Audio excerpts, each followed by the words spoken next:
So here we are, the first full day, and we're in Fife and we're just visiting relatives. Behind me you can see the remains of Ravenscraig Castle, and we've just come down here. We're meeting some of Jane's relatives, and it's a beautiful day. So as you can see, Teddy's taking advantage of the fact that he's found some sea. This is the Firth of Forth. Over this way is Edinburgh.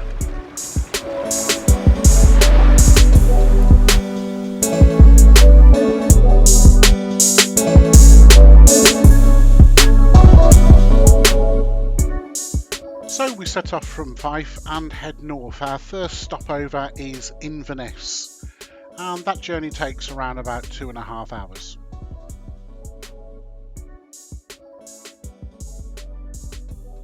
And here we are arriving at our first campsite, and the weather looks like it's going to be a great week.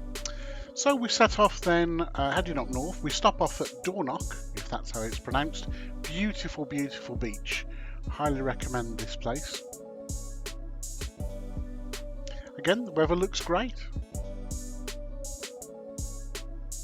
Teddy loves playing in the sea. This guy doesn't look too happy with his hairstyle and his horns. But anyway, we carry on heading north, and this is us just about to join the NC500 now. Right on the north coast. We didn't go up as high as John O'Groats. We didn't really see the reason, and also we didn't spend any time on the east coast. We wanted to get right up to the west coast first. This was a place that we came across, and we just had to stop and take some photos and whatever. It was just a beautiful place to be.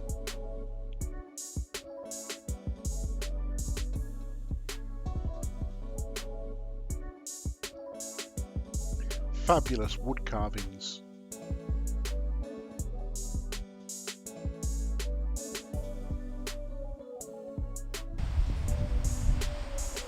We saw lots and lots of waterfalls as we was on our travels. So here we are, left is Ullapool, right is John O'Groats, and we just went just up the road to Durness, which was home to Sango Sands camping site, and this was a lovely, lovely site.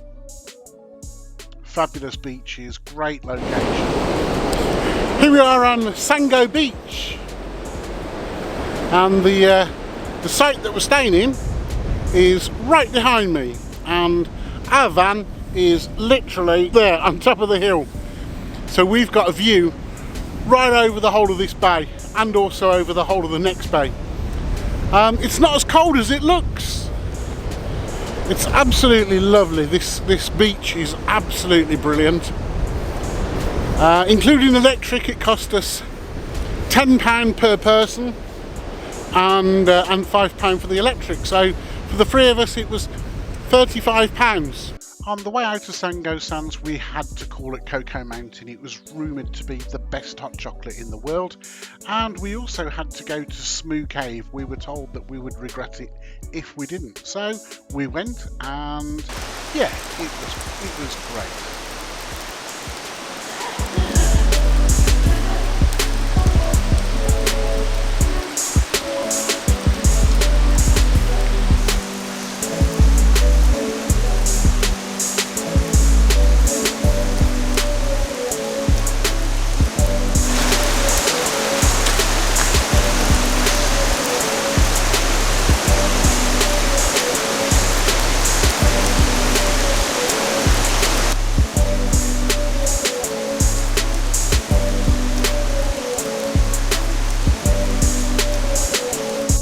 Of all the things that could possibly be one of our highlights of the holiday, this was it.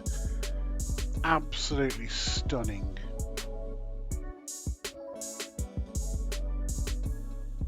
This was another highlight, the Kylesku Bridge.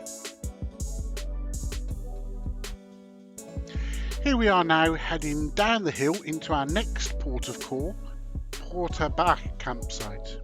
Unfortunately, when we set off the next day, the weather wasn't particularly great, so we didn't end up doing very much filming, to be totally honest. We just headed to APPLECROSS.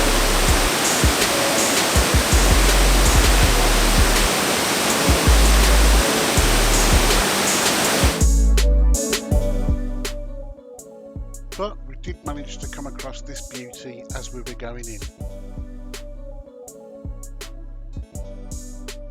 We're just about to leave APPLECROSS, so we stayed the night last night overlooking the lake, and yeah, we're going to be doing the APPLECROSS Pass exit. We came here via the coastal route, which was yeah, that was okay.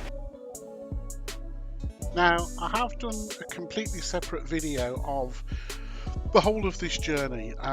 It's too long to include in this video because it would become boring, but for those of you that are interested in the APPLECROSS Pass, then please check out the link that's in the top right hand corner of your screen, and it's also linked in the description below, and then you can see it all from end to end.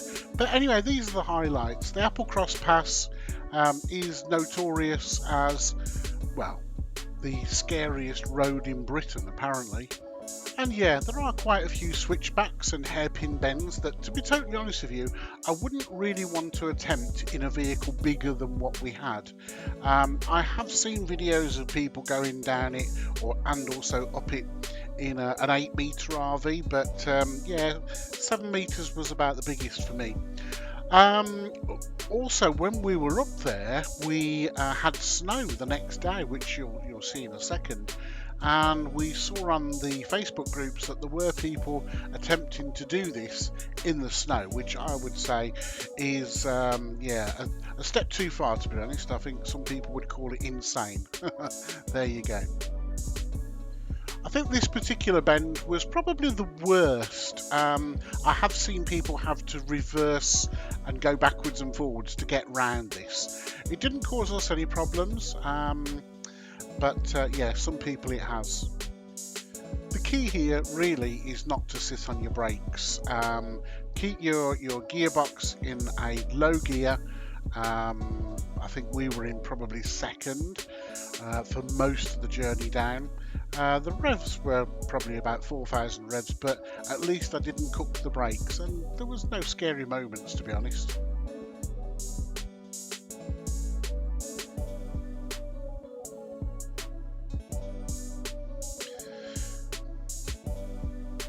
This was also quite a memorable hairpin. This may have actually been the worst, to be honest.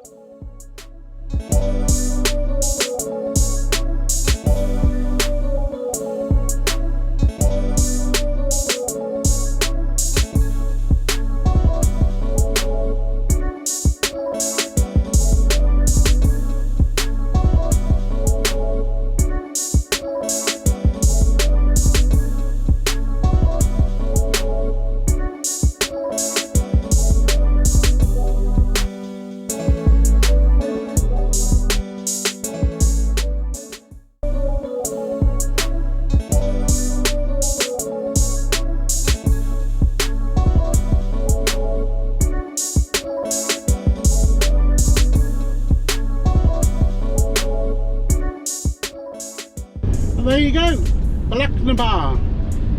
We've done it in a 7-metre motorhome, and we've done it coming out of APPLECROSS in October, and as you've seen, we didn't really come across a huge amount of traffic. I can imagine in summer that would be an absolute nightmare, and I wouldn't really fancy reversing up some of those parts of the roads. But anyway, no drama. So from there we decided to go over to Skye, and we crossed over the bridge, and the weather got worse and worse and worse. Sideways rain. Unfortunately, it was just a washout. There was no point in staying, so we headed to the Trossachs, and we found a lovely place at the base of Ben Nevis, and we woke up in the morning to snow on the mountains, which was fabulous. This is the Three Sisters, so we drove from Ben Nevis to Callander, and we picked up some absolutely fabulous scenery on the way home. The snow-capped mountains, absolutely beautiful. We found a loch for Teddy to swim in. So we've travelled down from the Highlands, and now we're in the Trossachs. So this is Loch Lomond behind me, and we're shortly heading off to a place called Callander. But we've stopped here for a bit of lunch, and it's absolutely beautiful. The sun's shining. We had a bit of snow last night, which has made the mountains look all the better, and Ted's just enjoying a bit of a swim. So we stayed over that night in Callendar, and then we headed off home. We cut the holiday short just because of the weather, to be honest. It was a shame, but we did about 1,500 miles and we had an absolutely fabulous time, and we can't wait to come back again. Well, we hope you enjoyed it, and it would be great to see some comments from you. And if you did enjoy it, the thumbs up button's a good way to show it. Thanks very much for your time. Bye bye for now.